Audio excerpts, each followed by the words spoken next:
ഇവിടെ ഒരു നായി പോലും നിന്നെ തിരിഞ്ഞു നോക്കുകയില്ല. സൂറത്തു ദുഖാനിൽ അല്ലാഹു പറയുകയാണ്, വലിയ വലിയ മാന്യന്മാരെ ആ നരകത്തിലിട്ട് ചുട്ട് കരിക്കുമത്രേ. അവരോട് ആക്രോശിച്ചുകൊണ്ട്, അവരെ അപമാനിച്ചുകൊണ്ട് ബഹുമാനപ്പെട്ട മാലാഖമാര് പറയുമത്രേ, ദുഖ് ഇന്നക അൻതൽ അസീസുൽ കരീം. അനുഭവിച്ചോ, നല്ലപോലെ രുചിക്ക്, നല്ലപോലെ രുചിക്ക്. ദുനിയാവിലൊക്കെ നീ വലിയ പ്രമാണിയായിരുന്നല്ലോ, വലിയ പദവി കിട്ടിയപ്പോ ഇസ്ലാമിനെ കളിയാക്കിയവരും ശരീഅത്തിനെ കളിയാക്കിയവരും ഈമാനിനെ കളിയാക്കിയവരുമാണ്. ഒരു മുസ്ലിം ഇസ്ലാമിനെ കളിയാക്കിയാൽ നമുക്ക് പ്രശ്നമില്ല. ഇസ്ലാമിന്റെ പേര് പറഞ്ഞ് മുസ്ലിം പെണ്ണുങ്ങൾ ചാനലിൽ പോയിരുന്നിട്ട്, ഞാൻ മുസ്ലിം ആയിരുന്നു, ഞാൻ പണ്ട് മദ്രസയിലൊക്കെ പഠിപ്പിച്ചപ്പോൾ ഞങ്ങളുടെ ഉസ്താദ് ഞങ്ങളെ പീഡിപ്പിച്ചു, ഞങ്ങളുടെ ഉസ്താദ് ഞങ്ങളെ അവിടെ പിച്ചി, ഞങ്ങളുടെ ഉസ്താദ് ഞങ്ങളെ ഇവിടെ പിച്ചി, അവിടെ കിള്ളി ഇവിടെ കിള്ളി. ഇതൊക്കെ മദ്രസയിലെയും ആലിമീങ്ങളെ ഉലമാക്കളെ ഒക്കെ പരസ്യമായിട്ട് ഇസ്ലാമിന്റെ പേരും പറഞ്ഞിട്ട് അവളുടെ മുഖത്തൊക്കെ തന്നെ ഈമാന്റെ അംശമില്ല. ഇസ്ലാമിന്റെ പേരും പറഞ്ഞിട്ട് മല കയറുന്നു, ഇസ്ലാമിക പേരും പറഞ്ഞിട്ട് ഹിന്ദുക്കളും ക്രിസ്ത്യാനികളുടെയും ആചാര അനുഷ്ഠാനങ്ങളിൽ പോയിട്ട് വ്യാപൃതരാകുന്നു. എന്നിട്ട് പറഞ്ഞു ഞാൻ മുസ്ലിമാണ്, ഇത് മതേതരത്വമാണ്, ഈ മതേതരത്വം നമുക്ക് നിൽക്കാം. ഇസ്ലാമിന്റെ പേര് ഇസ്ലാം എന്നാ. ശരീഅത്തിന്റെ നിയമത്തെ തള്ളിപ്പറയാൻ ആർക്കൂടെ അവകാശമില്ല, അള്ളാഹുവിന്റെ നിയമമാണ്. ആ നിയമത്തെ തള്ളിപ്പറയാൻ ആർക്കും അവകാശമില്ല. ഉലമാക്കളെ തള്ളിപ്പറയാനും കുറ്റം പറയാനും ഒരു വ്യക്തികൾക്കും ഇവിടെ ലോകത്ത് ആർക്കും അള്ളാഹു തആല അനുവാദം കൊടുത്തിട്ടില്ല. അള്ളാഹു ഇഷ്ടപ്പെട്ടവരാണ്. അള്ളാഹു ഇഷ്ടപ്പെട്ടവരെ അള്ളാഹു ആദരിക്കും, അള്ളാഹു സ്നേഹിക്കും, അള്ളാഹു ബഹുമാനിക്കും. അതൊക്കെ ചാനലിൽ ചർച്ച കിട്ടുമ്പോൾ കയറി അങ്ങോട്ട് പരസ്യം അങ്ങോട്ട് പറയലല്ല വേണ്ടത്. മദ്രസ പണ്ഡിതന്മാരെ ഉലമാക്കളെയൊക്കെ ആക്ഷേപിച്ചുകൊണ്ട് ഞാനൊരു മുസ്ലിമാണെന്ന് പറഞ്ഞിട്ട് പറയാണ്. എന്ത് മുസ്ലിം? അവന്റെ മുഖം നാളെ കറുത്ത് കരിവളിച്ചിരിക്കും. ഖുർആന്റെ വാക്കായി മുഖം കറുത്ത് കരിവളിച്ചിരിക്കും. പരിശുദ്ധ ഖുർആനല്ലേ? ആരാ ഇതിന്റെ രചയിതാവ്? ചിന്തിച്ചുകൂടെ? ആരാ ഇത് പഠിപ്പിച്ചത്? സ്വർഗത്തെ പരിചയപ്പെടുത്തി നരകത്തെ പരിചയപ്പെടുത്തി ഖുർആനാണ്. ആരെങ്കിലും എഴുതിയതാണോ? നമുക്കിവിടെ ക്രിസ്ത്യാനികളെ പോലെ പുതിയ ഖുർആനും പഴയ ഖുർആനൊന്നും ഇല്ലല്ലോ. പുതിയ നിയമം പഴയ നിയമം നമുക്കിവിടെ ഇല്ലല്ലോ. ഇവിടെ വൈരുദ്ധ്യങ്ങളില്ലല്ലോ. ഇത് ആരും രചിച്ചതല്ലോ. ആദരവായ റസൂലുള്ളാഹി തങ്ങളുടെ മേൽ ഘട്ടം ഘട്ടമായി അല്ലാഹു തആല അറിയിച്ച ഖുർആനാണ്. ആ ഖുർആന്റെ വാക്കുകളാണ്. ആ ഖുർആൻ പഠിച്ചുകൊണ്ടാണ് യൂറോപ്പിൽ നിന്ന് ലക്ഷക്കണക്കിന് ആൾ ഇസ്ലാമിനെ തഴുകിക്കൊണ്ടിരിക്കുന്നത്. ലക്ഷക്കണക്കിന് പാശ്ചാത്യന്മാർ ഇസ്ലാമിനെ വളരെ മോശമായി നികൃഷ്ടമായി തള്ളിപ്പറഞ്ഞ വ്യക്തി, ഇസ്ലാമിന് എതിരെ ശക്തമായി രംഗത്തേക്ക് വന്ന വ്യക്തി ഇന്ന് പരിശുദ്ധമായ മസ്ജിദുൽ നബവിയിലാണ്, പരിശുദ്ധമായ മസ്ജിദുൽ ഹറമിലാണ് അദ്ദേഹം. അല്ലാഹു ഹിദായത്തോടെ അനുഗ്രഹിച്ചു. അൽഹംദുലില്ലാഹ്. ഇസ്ലാമിനെ തള്ളിപ്പറഞ്ഞ വ്യക്തിയാണ്. അല്ലാഹു ഹിദായത്തോടെ അനുഗ്രഹിച്ചു. ആ ഒരു ബോധം പോലെ നമ്മുടെ മുസ്ലിം കുടുംബത്തിലെ ഈ ശൈത്താന് കിട്ടിയില്ലല്ലോ എന്നുള്ളതാണ്. പക്ഷെ ഇസ്ലാമിനെ കുറിച്ചൊക്കെ വളരെ മോശമായിട്ട് പറയാണ്, ന്യായമില്ലാത്ത വാക്ക്. അതുകൊണ്ട് അവരുടെ മുഖം നാളെ കറുത്ത് കരിവാണ്. അല്ലാഹു പറഞ്ഞ വാക്കാണ്. അതേപോലെ അവിടെ മുസ്ലിം പെൺകുട്ടികൾ ഒളിച്ചോടുന്നത്, ഇസ്ലാമിക ശരീഅത്തിൽ നിന്ന് ഒളിച്ചോടുന്നു, കുഫറിലേക്ക് ഒളിച്ചോടുന്നു. എന്നിട്ട് പോയിട്ട് തള്ളി പറയും, ഞാൻ എന്നെ കൊല്ലാൻ, എന്നെയും എന്റെ കാമുകനെയും കൊല്ലാൻ വേണ്ടി ശ്രമിക്കുന്നു, അതിന്റെ പൂർണ്ണ ഉത്തരവാദിത്വം എന്റെ വാപ്പ എന്റെ ഉമ്മയാണെന്ന്. 10, 18 വർഷം 20 വർഷമൊക്കെ വളർത്തിക്കൊണ്ടുവന്ന ഈ മോള് പറയാണ്, എന്നെയും എന്റെ ചേട്ടനെയും കൊല്ലാൻ വേണ്ടി ശ്രമിക്കുന്ന എന്റെ വാപ്പയാണ് ഇതിന്റെ ഉത്തരവാദി എന്ന് ശരീഅത്തിനെ തള്ളിപ്പറയലെന്ന് ആലോചിച്ചു. 10, 18, 19, 20 വർഷം കഷ്ടപ്പെട്ട് വളർത്തിയ വാപ്പാക്ക് ഉമ്മാക്ക് വല്ല സ്ഥാനമുണ്ടോ? ആ ഉമ്മയോട് വാപ്പയോട് കരുണയുണ്ടോ? പരിശുദ്ധമായ ഖുർആനിൽ അല്ലാഹു സുബ്ഹാനഹു വ തആല റഹ്മത്തിന് വേണ്ടി ചോദിക്കാൻ, കരുണയ്ക്ക് വേണ്ടി ചോദിക്കാൻ ആരോടാണ് പഠിപ്പിച്ചത്? ആർക്ക് വേണ്ടിയാണ് പറഞ്ഞത്? പരിശുദ്ധമായ ഖുർആനിൽ എല്ലാവരെ കുറിച്ച് ചർച്ച ചെയ്യുന്നുണ്ടെങ്കിലും അല്ലാഹു റബ്ബുൽ ഇസ്സത്ത് ഫഖുൽ നീ ദുആ ചെയ്യണേ, റബ്ബിർഹംഹുമാ കമാ റബ്ബയാനി സഗീറാ. ദുആ ചെയ്യണേ മക്കളെ, നിങ്ങൾ ദുആ ചെയ്യണേ മക്കളെ. നിന്റെ ഉപ്പാക്ക് വേണ്ടി, നിന്റെ ഉമ്മാക്ക് വേണ്ടി നീ ദുആ ചെയ്യണേ. റബ്ബിർഹംഹുമാ കമാ റബ്ബയാനി സഗീറാ. കരുണയാണ് അല്ലാഹു നമ്മളോട് പഠിപ്പിച്ചത്. ആ കരുണയ്ക്ക് വേണ്ടി ദുആ ചെയ്യാനാണ് അല്ലാഹു നമ്മളോട് പഠിപ്പിച്ചത്. കാരണം ചെറുപ്പത്തിൽ നമ്മളോട് കരുണ കാണിച്ചത് നമ്മുടെ ഉമ്മയാണ്. നമുക്ക് വേണ്ടി നൊന്ത് പ്രസവിച്ചത് ഉമ്മയല്ലേ? നമുക്ക് വേണ്ടി കഷ്ടപ്പെട്ട് ആ ചുമട് ചുമന്നത് ഉമ്മയല്ലേ? നമുക്ക് വേണ്ടി ഭക്ഷണം മുടക്കി എത്രയോ ദിവസം പട്ടിണി കിടന്നത് ഉമ്മയല്ലേ? തന്റെ ഉദരത്തിൽ വളർന്നു വരുന്ന കുഞ്ഞു പൈതൽ, ആ പൈതലിന്റെ രോഗത്തിന് വേണ്ടി, ആ പൈതലിന്റെ സുഖത്തിന് വേണ്ടി സകലമാന ത്യാഗങ്ങളും വിഷമങ്ങളും സഹിച്ചത് പൊന്നുമ്മയല്ലേ, പൊന്നുമ്മയല്ലേ. വളരെ നൊന്ത് പ്രസവിച്ച ആ ഉമ്മ 2 വർഷക്കാലത്തോളം നിനക്ക് വേണ്ടി പാല് നൽകുന്ന ആ പൊന്നുമ്മ തീർന്നില്ല. നിനക്കൊരു വിവരവും ബോധവും എത്തുന്നത് വരെ ആ ഉമ്മ നിന്റെ താങ്ങും തണലുമായി നിന്നോടൊപ്പം സഞ്ചരിച്ചില്ലേ?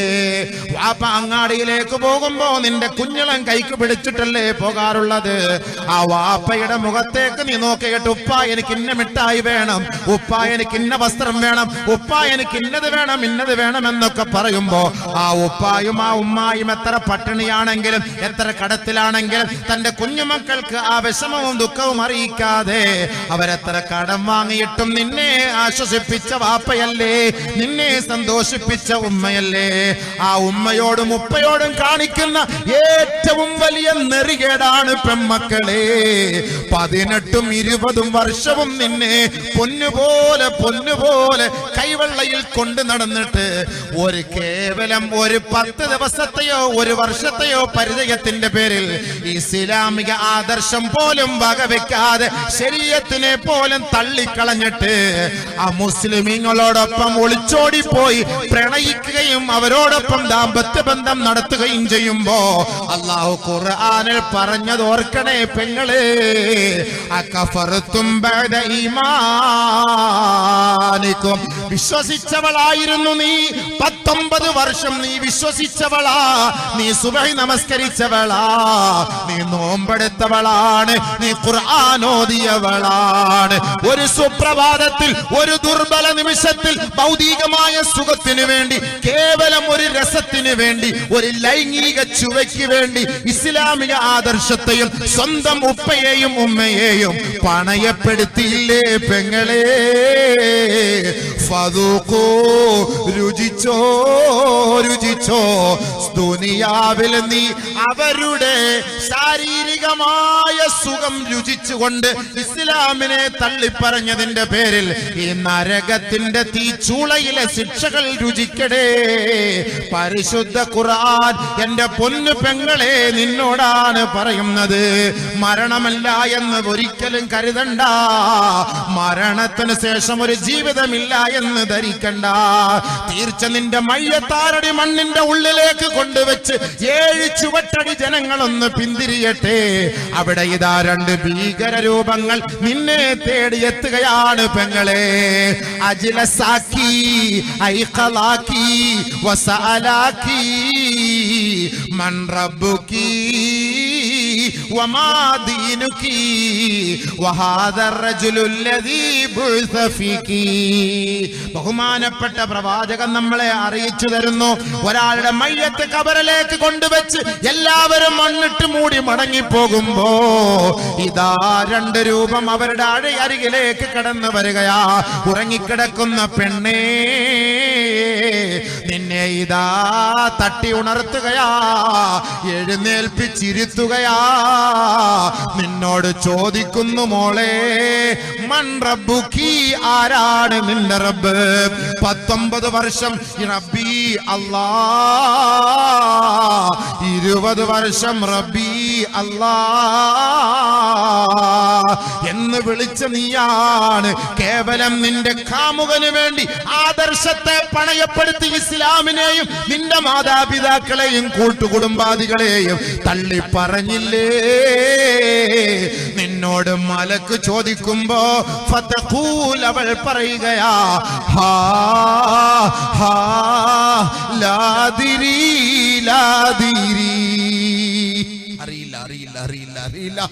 ഇതെന്താണ് സംഭവം? എനിക്കറിയില്ല. ലാദിരി, ആര് പറയുന്നു? 18-19 വർഷം ഇസ്ലാമിക ചൈതന്യത്തിൽ ജീവിച്ചവൾ ഒരു കാമുകന് വേണ്ടി ഇസ്ലാമിക തീരെഴുതി കൊടുത്ത് പണ്ഡിതന്മാരെ അവഹേളിച്ച് ഉലമാക്കളെ ആക്ഷേപിച്ച് ഇസ്ലാമിക ശരീഅത്തിനെയും അവൾക്ക് ജീനം കൊടുത്ത അന്നം കൊടുത്ത മാതാപിതാക്കളെ പോലും തള്ളിപ്പറഞ്ഞവൾ, ഈ വൃത്തികെട്ടവളെ അല്ലാഹു തആല ദുനിയാവിൽ വെച്ച് ശിക്ഷിക്കും. വെറുതെ അല്ലാഹു വിടൂല. അല്ലാഹു നമ്മുടെ മക്കളെ സാലിഹത്തുകളാക്കി തരുമാറാകട്ടെ. ഏറ്റവും വലിയൊരു ഭാഗ്യല്ലേ വാപ്പാക്ക് ഉമ്മാക്ക് വേണ്ടി ദുആ ഇറക്കാൻ ഒരു ഭാഗ്യം കിട്ടാന്ന് പറഞ്ഞാൽ? കാരുണ്യത്തിന് വേണ്ടിയുള്ളത്. അത് അല്ലാഹുവിന്റെ കാരുണ്യമാണ്. ഒരു ഉമ്മാന്റെ മയ്യത്തടക്കം ഒരു സഹോദരൻ ഉമ്മാനെ വേദനിപ്പിച്ചിട്ട് ആ സഹോദരനെ ഖബറടക്കപ്പെട്ടതിന് ശേഷം ആദരവായ റസൂലുള്ളാഹി തങ്ങൾ ജന്നത്തുൽ ബഖീയിലേക്ക് നടന്നു പോകുമ്പോ ഒരു ഖബറിൽ ഇതാ ശിക്ഷ ഹബീബായ തങ്ങൾ കാണുകയാണ്. അല്ലാഹുവിന്റെ റസൂലിന് കാണാം ഈ ശിക്ഷിക്കപ്പെടുന്നതല്ല കേട്ടോ, അത് അല്ലാഹുവിന്റെ റസൂലിന്റെ ഒരു പ്രത്യേകതയാണ്. അല്ലാഹുവിന്റെ റസൂലിന്റെ പ്രത്യേകതയാണ്. ഇന്നി റഅയ്തുകും തുഫ്തിനൂന ഫിൽ ഖുബൂർ കഫിത്നതി ദജ്ജാൽ കമാ ഖാല റസൂലുള്ളാഹി സ്വല്ലല്ലാഹു അലൈഹി വസല്ലം. അല്ലാഹുവിന്റെ റസൂൽ പറയുന്നു, ഞാൻ നിങ്ങളെ ശിക്ഷിക്കുന്നത് കാണുകയാണ് സഹാബ. ഖബറിൽ ശിക്ഷിക്കപ്പെടുന്നത് കാണുന്നു. നബി സല്ലല്ലാഹു അലൈഹി വസല്ലം തങ്ങൾ അതുകൊണ്ടാണല്ലോ, കാണുന്നത് കൊണ്ടാണല്ലോ നടന്നു പോകുന്ന സമയത്ത് ഒരു ഖബറിലേക്ക് പെട്ടെന്ന് ഒരു മടൽ ഓടിച്ചു വെച്ചത്. എന്താണെന്ന് സഹാബത്ത് ചോദിച്ചപ്പോ അവർ ഇന്നഹുമാ ലയുഅദ്ദബാൻ, ആ രണ്ട് ഖബറുകളിലും ശിക്ഷിക്കപ്പെടുകയാണ്, അവർ രണ്ടുപേരും ശിക്ഷ അനുഭവിച്ചുകൊണ്ടിരിക്കുകയാണ്.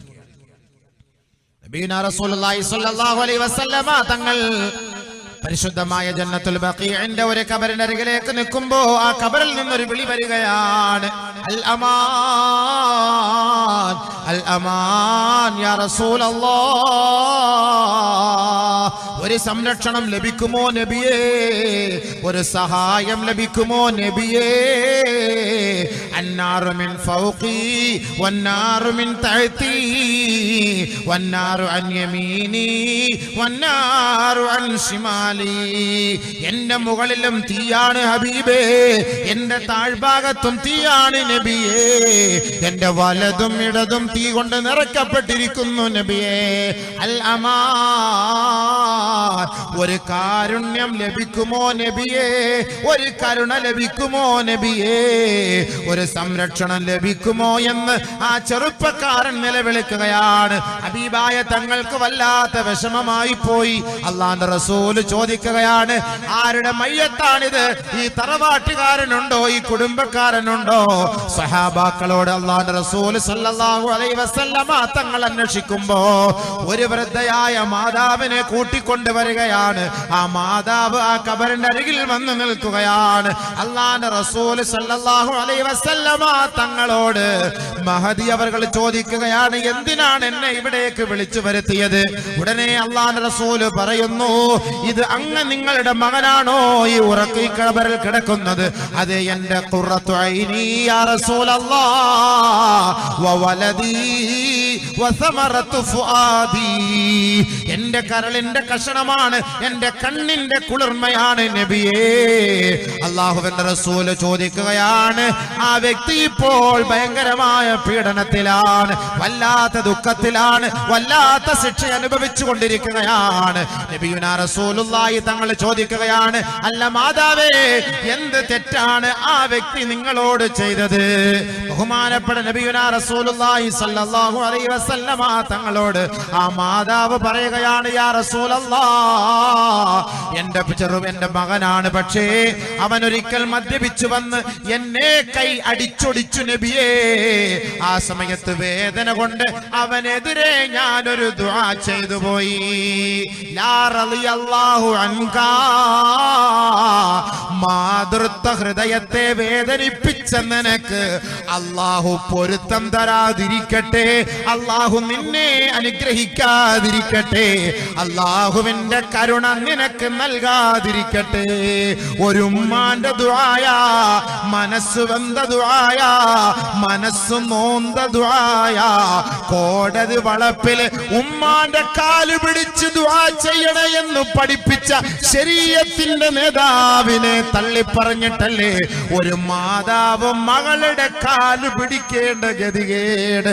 മകളെ, ഈ ഉമ്മയെ വിട്ടു പോകല്ല മകളെ, ഈ ഉമ്മയെ വിട്ടു പോകല്ല മകളെ എന്ന് കാല് പിടിച്ച് കോടതി വളപ്പിൽ ഒരു ഉമ്മ പൊട്ടിക്കരയണമെങ്കിൽ ഉമ്മാന്റെ പൊരുത്തമില്ലാതെ ഒരൊറ്റ പെണ്ണും ഒരൊറ്റ ആണും രക്ഷപ്പെടാമെന്ന് കരുതണ്ട.